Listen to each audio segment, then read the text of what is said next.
Hey there, hello, hi. Today's video is going to be a little bit different. I just kind of wanted to talk out loud for a little bit because I was thinking last night about some things that I've been struggling with a little bit, and I just wanted to kind of talk about it, see if maybe that'll help me feel a little bit better. So the main thing is, yesterday, my roommate Brogan, he showed me a YouTuber named Nakey Jakey. You've probably heard of him before, more than likely. He's a YouTuber who does like video essays about games he's been playing, mostly about how he feels about the game and the game mechanics. And he had showed me their video about The Last of Us Part 2, which, if you didn't know, I had played through all of it. I still have the last of the footage. I want to finish and edit that because then I'll have the whole playthrough up on the channel. I have one video to upload, that's it. But this video really hit me because I played through the whole game with the thought that I was going to make a review of the game.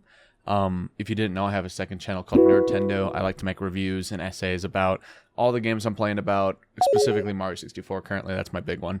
And I played it through, and I had thoughts, and I had my own opinions about the game, and I did thoroughly enjoy it. I timed it out pretty well. It took me like 2 weeks to beat it, and I would play it within like 2 to 3 hour segments, so it felt very like, I didn't really rush it. I felt like I had time to really digest everything. Once I had finished the game and I started writing the script for the video, I had just felt like I didn't really have anything I wanted to say. There wasn't really much I wanted to put out there. I don't know how to say it. Like, I had things I was thinking about. I had like an idea for the video and like a theme, but I just didn't think it was something that like anyone else was saying differently. You know what I mean? Like it's something that like everyone said 1,000 times, and that's just because The Last of Us Part 2 has been out for a while. A lot of people had a lot of time to think their thoughts through. The only reason I was so late was because they remade it, and that was like my excuse for wanting to play it through and give my thoughts. And the big thought was, were we too harsh on the game? For me, I was completely too harsh on the game. Like, I'll just quickly bring this up. I've said this on stream before, but my first ever playthrough, I had met up with a group of maybe like 8 or 9 people the day of the game's release. We bought it, and then the moment we bought it, we went to hang out and we played it. And then in one sitting, we beat the entire like 28, 30 hour game in one sitting. I'm just going to be brutally honest. At the time, what year was that? Hang on, I got to look that up real quick. June 19th of 2020. It's 4 years ago. Less time passed than I thought, which is kind of embarrassing to say, but like, so I was going through maybe like late middle school, if not freshman year of high school, and I'm going to be entirely honest with you guys, I was very homophobic, super homophobic. I was very, easily influenced by the people around me and the things online. I was one of those people who was like, yeah, I like dark humor. I like edgy humor. I follow this account that shows footage of people dying. I'm so quirky and unique. Which, was fucking awesome. Made me feel real cool. So, not only was I playing this entire story-driven experience in one sitting, I was also, very close-minded. I wasn't taking in any of the themes or romances because immediately I was like, Ellie's gay? Also, I didn't play the DLC of the first one. Let it be known. I didn't at the time, so I didn't know.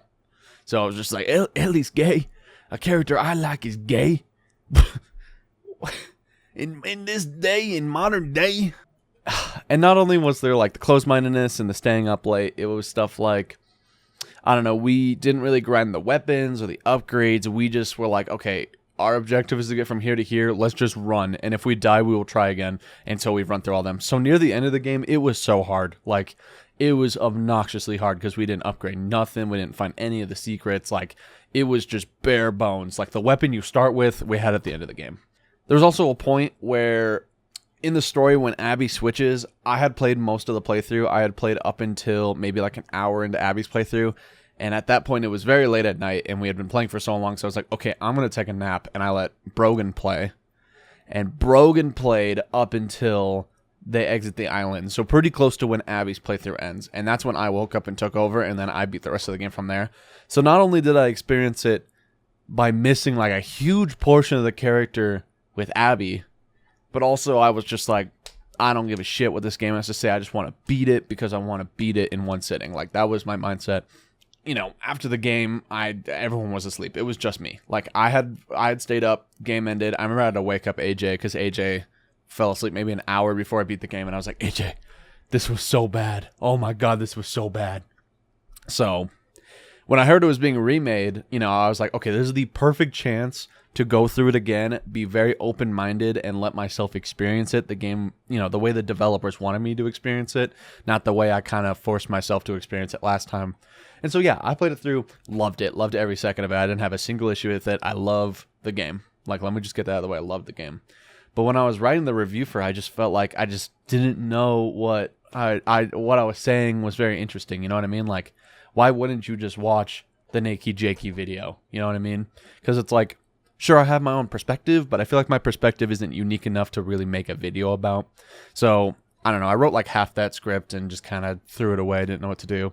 And this created this doubt in my head. This is the main point. I'm sorry, I kind of sidetracked it. This was the main point of this video, was since I've discarded that, I've almost hit this thought that like, what am I don't know how to say this. Like, do I know what I'm talking about? You know what I mean? Like, when I make a video, like my Mario 64 video, which I still am very proud of, and I feel like I did very good on that video.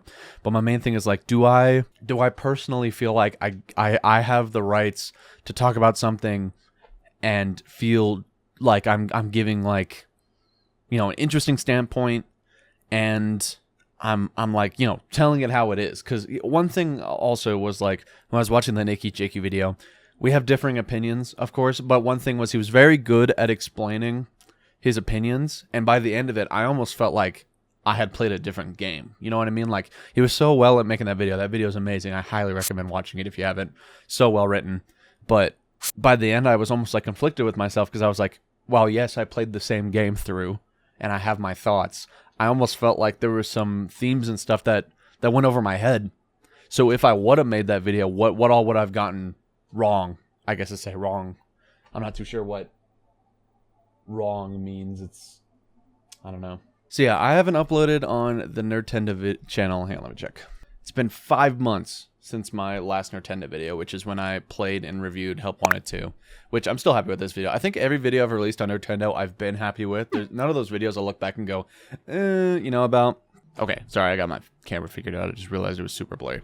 So, back to what I was saying, like, my thought process, and the reason it's taken me so long to make the new video, right? Why it's been so long since I've uploaded is I every time I start working on something and I'm like, okay, I'm feeling good about this, I always hit that wall where it's like, am I saying anything interesting, right? Am I saying anything interesting, and am I correct? Am I giving out false information? Because I don't know, I just start doubting myself really bad, to be honest. I doubt myself super hard.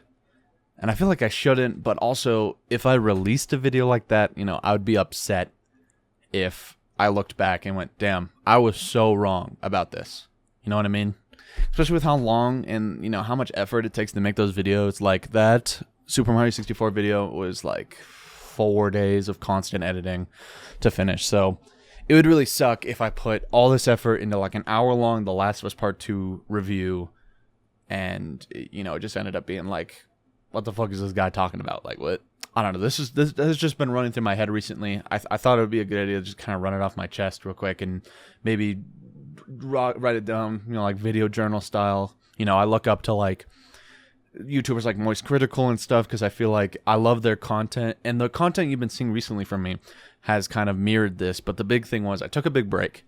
Let me check here.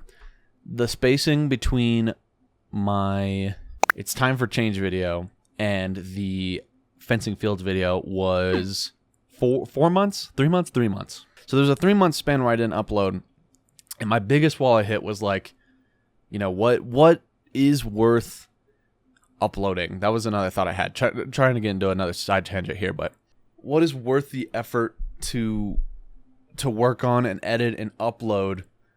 To me, is it for the views? Is it for the progress? Am I looking for the subs? And I hit this point, 4 weeks ago when I made It's Time for Change, which was, I want to make videos I want to make, which I get from Moist Critical and Oompaville and stuff. Like, they've been locked into this position where there was a video about this recently. You guys have probably seen this if you're Moist Critical fans, but he had gotten locked so hard into like drama. Like, he was so stuck into having to talk about drama, and if he didn't, people would get upset. And I've never wanted to be in that spot. I've never wanted to be seen as like the Minecraft YouTuber or the Friday Night Funkin' YouTuber. You know what I mean? Because while those Friday Night Funkin' videos do very well, I'd never want to be locked down to a genre. You know what I mean? I want to be creatively driven, and I want all of my videos to be something I'm happy with, which is what I've been trying to show with my most recent videos, like the Most Unhinged Minecraft TikTok account. That video, I literally watched that TikTok account for like a week and was like, wow, I fucking love this account, and I want to make a video about it because I want to. So that's what I've been trying to do now, right? I've been making videos about things that I want to make, and that has been filling my creative hole. You know, it's been making me feel very fulfilled because I no longer feel like, oh, I gotta release a horror game video this week. I have to play some horror game. I don't care what horror game it is or something. You know, I have to start a new playthrough. I gotta play through all of Everhood or something like that. Because another issue was my Everhood playthrough. I never really, you know, I had a good time playing it. It was very much like Undertale. I really enjoyed it.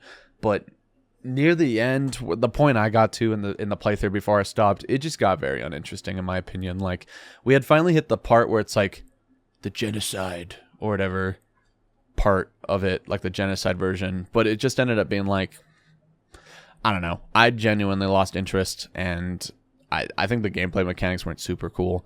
But I heard Everhood 2 is coming out. Maybe I'll finish Everhood 1 in my own time. I also feel like I shouldn't record something or I shouldn't play something because I need to record it. You know what I mean? I shouldn't play through Everhood because I started a playthrough and I need to finish it because I need the videos to be out.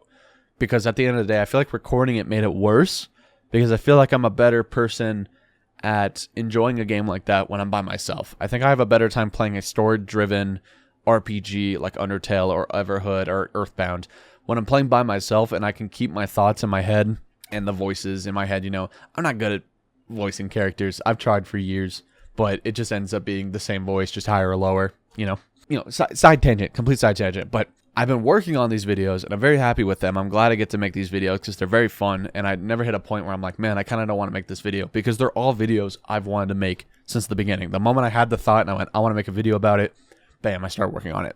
So with the whole point of this video, the whole point of Nintendo is I want to make videos that I want to make, but I also don't want to be incorrect or, I don't know, like make a video that means literally nothing. It's just words. You know what I mean? I also don't want to make a review about a game that's new. That was another thing, is I played through Help Wanted 2. I was going to play it either way. Doesn't matter that it was new or not. I was going to buy it and I was going to play it through. So that video was fun to make, and I got it done quick because, man, Help Wanted 2 was a hoot. That was fun. But then with The Last of Us, going back to that, the big reason I went to play it through again, right, was because I wanted to re-experience it and make my own opinions because I was, you know, playing it the worst way possible last time. But then when I started writing it, I was like, okay, well, now I'm on like a time stretch. You know what I mean? The remake had just come out. I've got, maybe 2 weeks before it falls out of relevance, and then a new game's going to come out, and then I'm going to have to play that. And it hit this point where it was like, I think around that time it was like Last of Us Part 2 remake, Final Fantasy VII Rebirth, and something else. I think like a Nintendo game or something had all come out in the same span. And I was just like, wow, I need to make a review about all these before they fall out of relevance. And I still have not beaten Final Fantasy VII Rebirth. That game is so long. Like, I'm probably halfway through it, but it's like, that game's going to take me forever. I would have never made a review about it, to be honest. It's amazing. I have a lot of things I would love to say, but that video would be too long, and I don't know. Once again, there's nothing to really add to it. There's nothing that really holds on to me in Final Fantasy VII Rebirth besides, man, this story's pretty good. Like, wow. Really? Like, I'm brave for thinking that Final Fantasy VII Rebirth has a good story. I know, guys. I know. Hold your applause. I don't know. Yeah, I just kind of wanted to ramble for a little bit. The next Nerdtenda video, I've been working on it. I feel like talking about this has definitely helped me give a perspective of myself in this, and I will start working on the next video. And one thing is, it's about FNAF. The 10th anniversary just came out, and I also feel like I'm on a time stretch because, you know, FNAF is currently at a high, new games, new teasers, etc. If I were to release that video soon, it would do probably pretty well if I did it within this time span, but I want to give it the time and the effort that I think it deserves.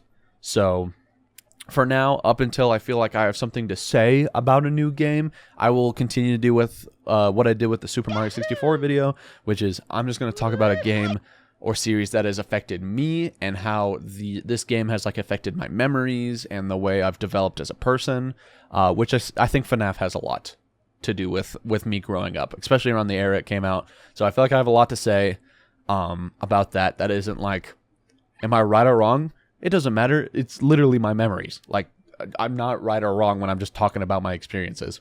Where with a review, it's like, I don't know. That's pretty much everything I wanted to talk about. Thanks for watching up to this point. New upload whenever I want to make a video. So I will hopefully see you in the next thing I make. And hopefully I will have that FNAF Nintendo video up real soon. Hopefully.